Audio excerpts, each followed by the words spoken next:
All right, hello everybody. I am happy Thanksgiving. I hope you all had a good long weekend. If you're in the U.S., I think the U.S. is the only country that celebrates Thanksgiving right at this time. But anyway, today I thought I'd give you guys a quick reading of one of my recent short stories. Not too recent, but some ways back.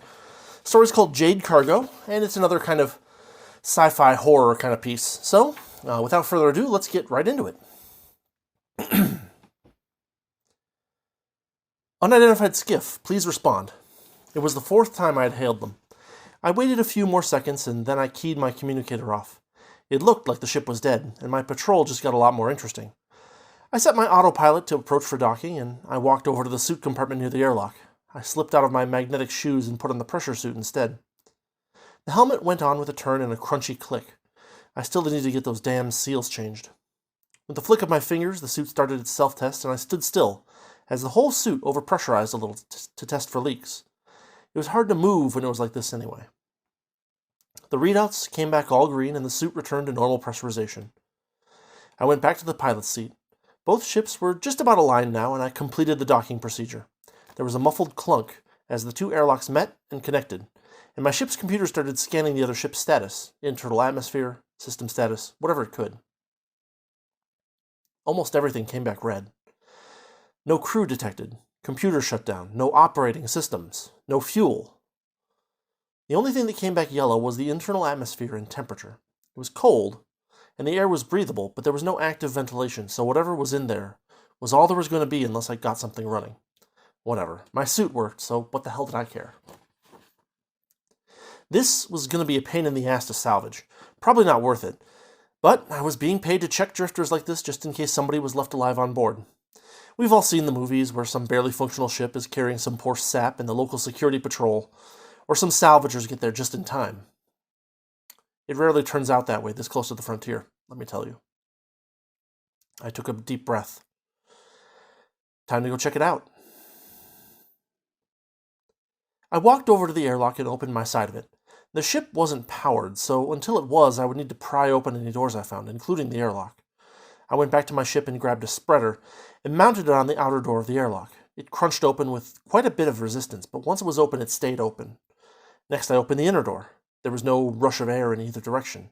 A fairly good sign. The inside was dark.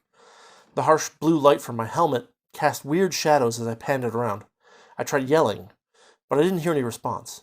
It didn't look good, but the boss would be pissed if I didn't do a full sweep. Frost covered the metal and glass surfaces on the inside. I decided to head to the bridge first. At least I might be able to get something running from there. As I walked down the hallway, I heard a strange hissing noise coming from somewhere behind the walls. Probably a little gas leak, but it might matter what it was. I told my suit to run a diagnostic on the ship's atmosphere, and after a few seconds everything came back normal.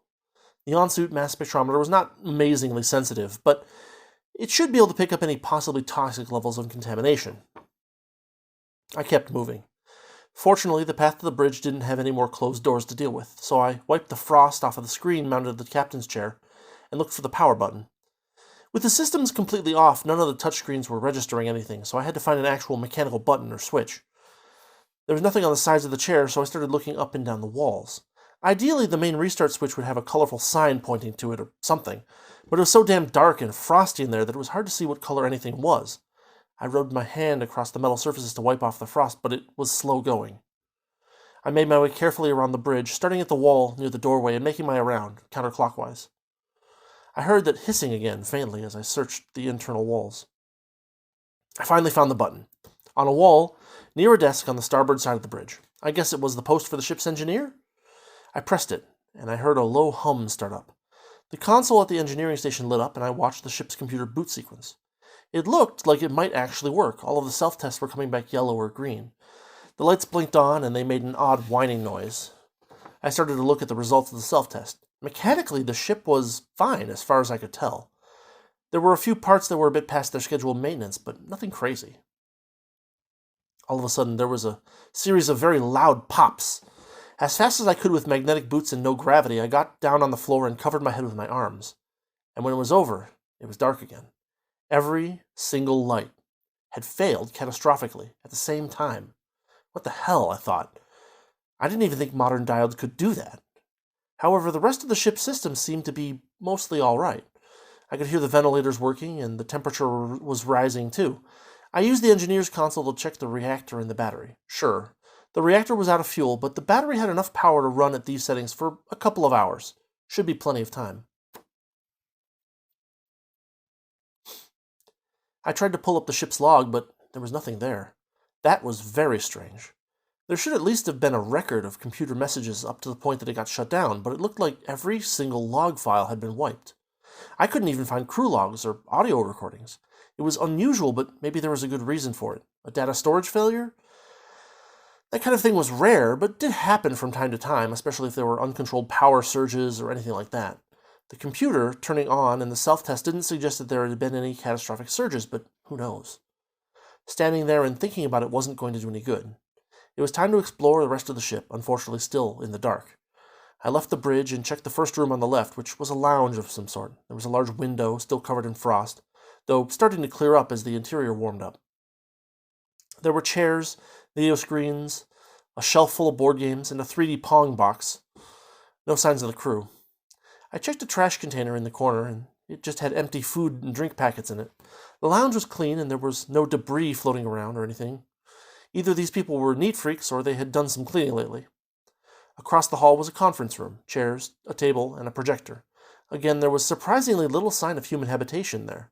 There wasn't even any dust clinging to the surface of the table, like it had been recently wiped. This was getting a little unsettling. The ship's model was a small pleasure yacht. Normally those kinds of ships are drowning in signs of human habitation.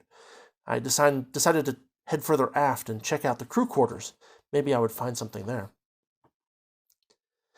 I won't bother describing the first two rooms I checked. One, a bedroom with nothing suspicious in it, and another, a storage closet for food, drink, and toiletries. It was the third room, another bedroom. I opened the door and walked in, and suddenly I could tell something was wrong. When I passed my light over the walls, they looked really strange, smeared and dirty. I panned my light around, and that's when I saw him, or rather it, tucked into a corner of the room. It was a corpse. My stomach tied itself into a knot as I realized that the dirty smears on the walls was blood. The man's body had its throat cut, and that wasn't the worst part. In the little side bathroom were two more corpses, one a woman. Looked like it had been strangled with a necktie, and the other a child. Had its little head bashed in. Everything was dried up. Probably a couple of days old. But not long enough for the bodies to decompose too much. I was glad I didn't have to smell it. My instinct was telling me to get the hell out of there. I backed out of the room and sealed the door. I had the urge to just go back to my ship and run for it. But I took a deep breath.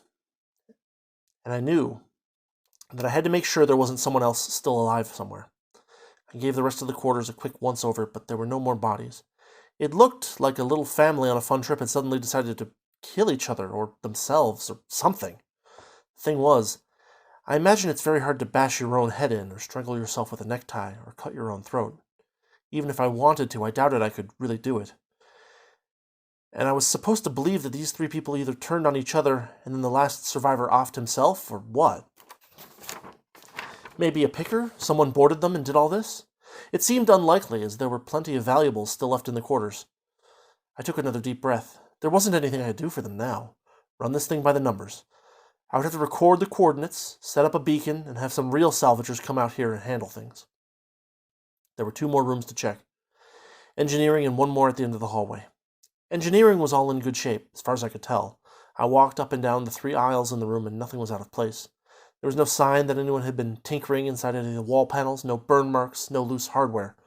I walked out and to the last door at the end of the hallway. The door slid open with a whoosh, and what greeted me was something I wasn't expecting. It wasn't terrifying as much as it was confusing. 3 perfectly good cryopods sat inside the room. It must have been pickers then, and something must have scared them off. I've seen suicide pacts before.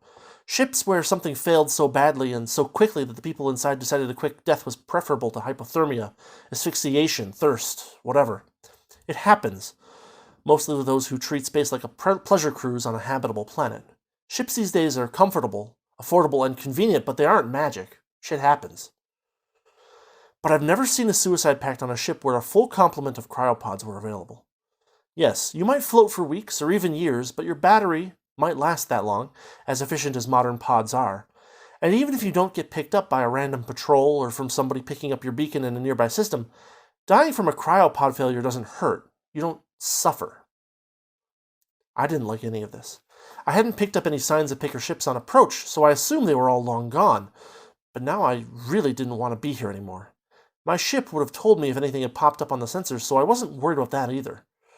I'm not easy to scare, at least I'd like to think so, but the way this didn't add up had the hairs on the back of my neck standing up.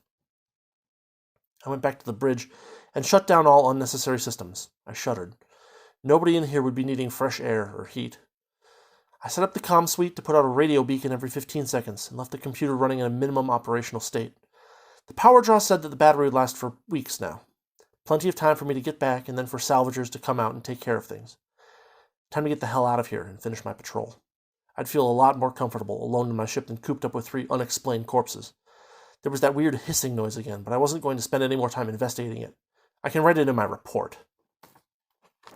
I was walking back to the airlock when I saw a weird sparkle on the wall from my helmet light. The ship was pretty warm by now, and the frost should have all melted. But wait a minute, that wasn't a glass or a metal surface.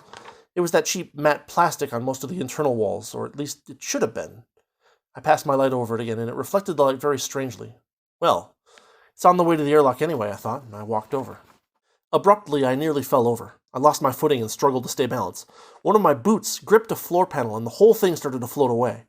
I deactivated the magnetic hold on that boot and tried to regain my footing on a different panel instead. My legs sprawled out at an uncomfortable angle, and I tried to pull them under me. That effort led to me bending toward the oddly shiny bits on the wall, and I looked into the space the panel had been covering. It was strange, like a carpet made out of jade, maybe? It was reflective, and it stretched into a little crawl space under the floor panels. Despite the bluish light from my helmet, I could somehow tell that the thing I was looking at was very green. I leaned in for a closer look, and I heard a noise, like rain, or maybe more like sleet bouncing off a thin metal roof. A harsh, rushing noise that hurt my ears and made my stomach twist. The jade carpet moved. It rushed along the floorboards and lurched around my left leg. Suddenly, my suit integrity monitors went from green to red. It had penetrated my suit, whatever the hell it was. I felt it crawling on the outside of my clothes, and the rushing noise got louder, and now there was a nauseating squelch over it. It spread over my body in seconds, and when it had, suddenly there was pain all over me. Like 1,000 white-hot little pins had stuck into me all at once. I screamed and doubled over, and it brought my face closer to the shifting green stuff. At this distance it looked like little roaches, little crawling green roaches. Then, the hot pain from the needles changed to something else entirely. I felt like I was being cut up all over, that painful sting from a paper cut, too small to lose blood, but enough to irritate nerves. Then I felt something I had never felt before. It was like when someone pinches the skin on your arm and pulls a little. But imagine that your skin pushes, too. No. Oh no. The damned things were getting under my skin. I struggled to breathe. I struggled not to scream. I struggled to stay conscious. My vision swam. Pain. Everything was fiery pain. And then, as suddenly as it had all happened, everything was all right. Yes, everything was all right. All that was left was to get back onto my ship and return to the colony. Yes, the colony. I just need to get back to the colony. Time to go home. Yes, there are people there who can help. They can come back for the ship. This is important. The rest of my patrol can wait. I need to go home. They are waiting. All right. That is Jade Cargo. Hope you enjoyed it. A little rough. I didn't do a very good editing job on this one. You can see that there are a few places where there's some words that kind of got repeated a couple times unnecessarily. But other than that, I kind of like the story that I set up. I'm not sure if this is technically in the Derelict universe. I do use the word pickers in there, so tentatively it is. But we'll see. Maybe I'll come up with something else for a sequel to that story. Anyway, that's all I've got for today. Not exactly sure what I'll have for tomorrow. I have a few different things to choose from, but I will have a video tomorrow, I'm pretty sure. So have a good day, and I will see you all later.